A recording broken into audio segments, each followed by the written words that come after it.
LD study channel में आपका स्वागत है। यदि आप अभी तक मेरे चैनल को सब्सक्राइब नहीं किए हैं तो आप सब्सक्राइब जरूर कर लें। आज का वीडियो उन शिक्षक बंधुओं के लिए है जो प्रधान शिक्षक तथा प्रधानाध्यापक की तैयारी में लगे हुए हैं।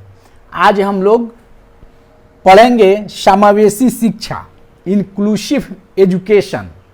समावेशी शिक्षा का मतलब होता है सामान्य बच्चों के साथ दिव्यांग या विकलांग बच्चों को एक ही विद्यालय में, एक ही वर्ग कक्ष में शिक्षा दी जाती है, जिसमें जाति, धर्म तथा लिंग को गौण रखा जाता है। अर्थात सभी जाति के छात्र छात्रा, सभी धर्म के छात्र छात्रा एक ही विद्यालय में, एक ही वर्ग कक्ष में शिक्षा ग्रहण करते हैं, तब उसे हम क्या कहते हैं?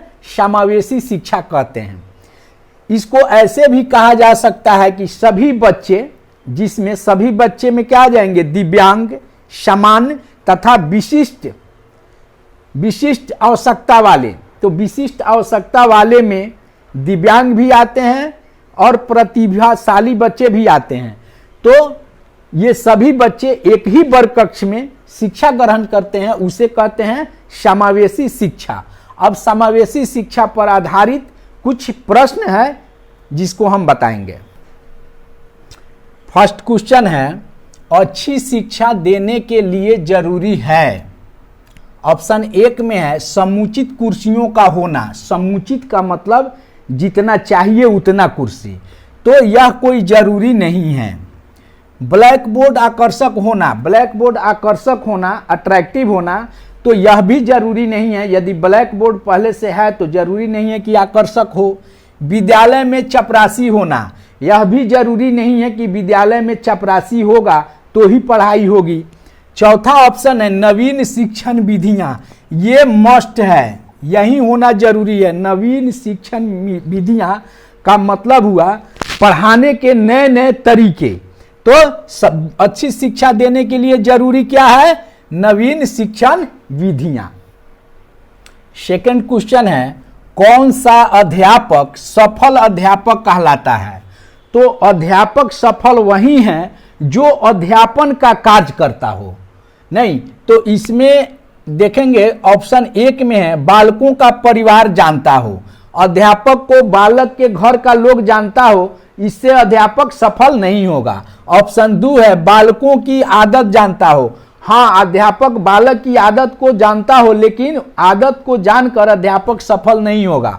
बालकों की रुचि जानता हो, यही परफेक्ट है। जो अध्यापक अपने वर्ग कक्ष में बालक की रुचि को जानता है वही अध्यापक सफल अध्यापक कहलाता है। क्योंकि बालक को उसके रुचि के अनुसार जिस चीज में उसको रुचि है उधर अध्यापक क्या करता है? मार्गदर्शन करके उधर मोड़ देता है। तो इसका ऑप्शन नंबर 3 हो जाएगा, बालकों की रुचि जानता हो। चौथा था बालकों को पहचानता हो, इससे भी बहस नहीं है। तो ये क्वेश्चन कौन होगा? कौन सा अध्यापक सफल अध्यापक कहलाता है? जो बालकों की रुचि जानता। क्वेश्चन 3 है, बालकों में प्रमुखतया यानी मुख्य रूप से कौन से संवेग पाए जाते हैं? तो बालक में घृणा भी पाए जाते हैं, बालक घृणा भी करता है। क्रोध, बालक बहुत जल्दी क्रोधित भी होता है। तीसरा है प्रेम, और वह प्रेम भी करता है। तो ये तीनों होगा, यानी उपर्युक्त सभी बालकों में घृणा, क्रोध, प्रेम मुख्य रूप से ये संवेग पाए जाते हैं। चौथा क्वेश्चन है, कक्षा से पलायन करने वाले यानी कक्षा चल रहा है और उसके साथ भाग जाने वाले बच्चे, कक्षा से भागने वाले बच्चे, कक्षा से पलायन करने वाले बालकों के प्रति शिक्षक का व्यवहार कैसा होना चाहिए? यानी कक्षा छोड़कर जो बच्चे भाग जाते हैं तो शिक्षक का व्यवहार उस बच्चे के साथ क्या होना चाहिए? फर्स्ट है दमनात्मक। दमनात्मक का मतलब होता है उसके दमन करना, यानी समझिए एक तरह से उसको मारपीट करना, नहीं पीटना। दूसरा होता है प्रशंसात्मक। तो प्रशंसनीय कार्य तो है नहीं कि उसकी प्रशंसा करेंगे, ये प्रशंसा के लायक नहीं है। तीसरा है सहानुभूतिपूर्ण। हम मर्सी भी उस पर नहीं करेंगे कि चलिए कोई बात नहीं है वो भाग गया। चौथा है निदानात्मक, यानी निदान ढूंढेंगे, हम उसके भागने के कारण को समझेंगे कि वह बच्चा जो है कक्षा छोड़कर भाग क्यों जाता है, और उसके कारण को समझकर उसके भागने के कारण का हम क्या करेंगे, निदान करेंगे। तो ऑप्शन 4 होगा निदानात्मक। शिक्षक का व्यवहार कैसा होगा, निदानात्मक। चलिए 5वां है क्वेश्चन 5, विकलांग या दिव्यांग, विकलांग बालकों की सबसे महत्वपूर्ण समस्या क्या है। यानी जो बच्चे दिव्यांग होते हैं उनकी सबसे महत्वपूर्ण समस्या क्या है। ऑप्शन 1 में है समायोजन।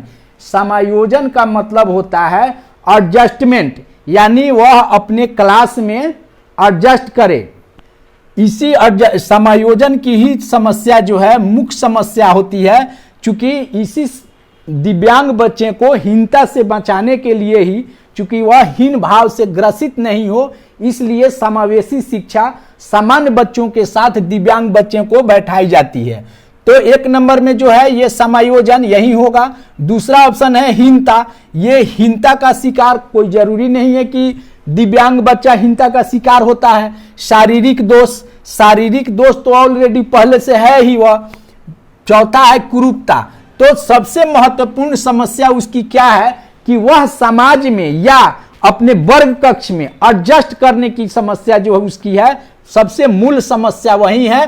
तो इसमें आंसर क्या होगा, या ऑप्शन 1 समायोजन। उसकी सबसे महत्वपूर्ण समस्या क्या है, समायोजन। वह कहीं भी अपने आप को एडजस्ट करे, यही उसकी महत्वपूर्ण समस्या है।